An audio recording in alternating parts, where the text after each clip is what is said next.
আজ সন্ধ্যায় বাড়ির সবার জন্য বানালাম একটা দারুণ স্ন্যাক্সের আইটেম, বাটারফ্লাই চিকেন।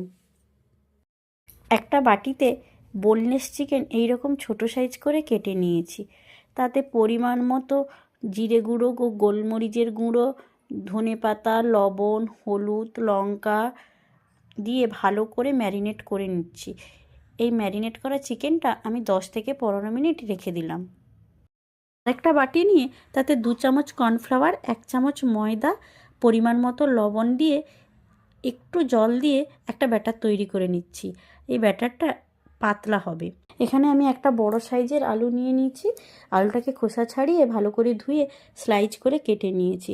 আলুটা খুব পাতলা করে কাটতে হবে। এখানে আমি প্লেটে একটা একটা করে আলুটা মিলে দিয়েছি, আলুটার মধ্যে যেন না একটু জল থাকে। এখানে 1 পিস আমি কাটা আলু নিয়ে নিয়েছি।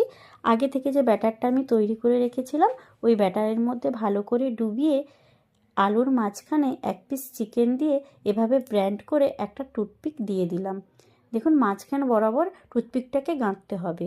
দেখুন পুরো দেখতে বাটারফ্লাইয়ের মতো লাগছে, তাই না? কয়েকটা আমি এইভাবে তৈরি করে নিচ্ছি।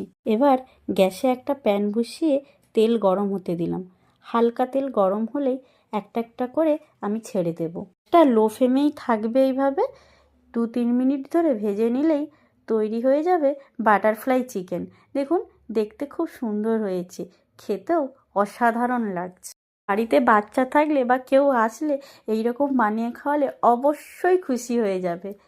ভিডিওটি কেমন লাগলো অবশ্যই কমেন্ট করে জানাবেন।